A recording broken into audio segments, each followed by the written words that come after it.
In the global political circus, Trump has taken it upon himself to be the greatest showman, or jester, depending on what side of the fence you're on. And on Tuesday, the curtains will rise and the spotlight fall on Trump, taking center stage at one of this year's main spectacles, the UN General Assembly. He's got a couple major possibilities really to help illuminate for the American people what America's place in the world is. The President will preside over the Security Council. I am sure that's going to be the most watched Security Council meeting ever. Well, Trump's theatrical debut at the UNGA last year provided a taster of what the US president is capable of. It is a massive source of embarrassment to the United Nations. Rogue regimes represented in this body, the Iranian government regime, dictatorship of Nicolas Maduro, dictatorship in Cuba, destabilizing regime, criminal regime of Bashar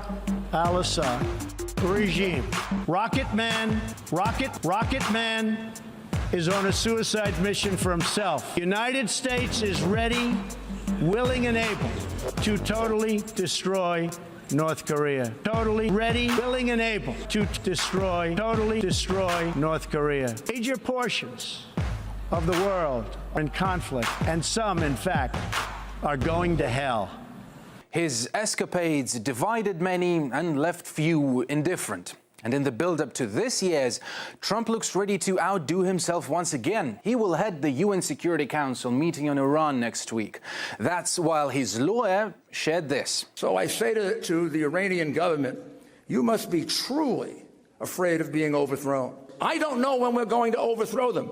It could be in a few days, months, a couple of years, but it's going to happen. They're going to be overthrown. Juggling two jobs, it seems, the president's lawyer and freelance foreign policy advisor, though at least he seems inspired by his boss's remarks. Threat posed by Iran, whose chief exports are violence, bloodshed, and chaos. All nations of conscience must work together to isolate Iran. Giuliani's stunt triggered some emergency damage control protocols in Washington. How seriously should they take it, the Iranians, when they hear the president's close advisor, Rudy Giuliani, saying there's going to be regime change? Look, the United States is not looking to do a regime change in Iran. All that as the U.S. continued to bully Tehran over the nuclear issue.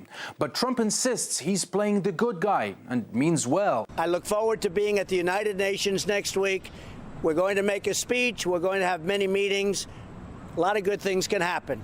The UN, though, could take that with a pinch of salt. For the international body, good things meant the US ditching UNESCO, attempting to discredit the International Criminal Court, and learning they're not so close when it comes to freedoms. The United Nations is not a friend of democracy.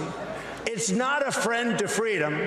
It's not a friend even to the United States of America, where, as you know, it has its home. And it surely is not a friend to Israel.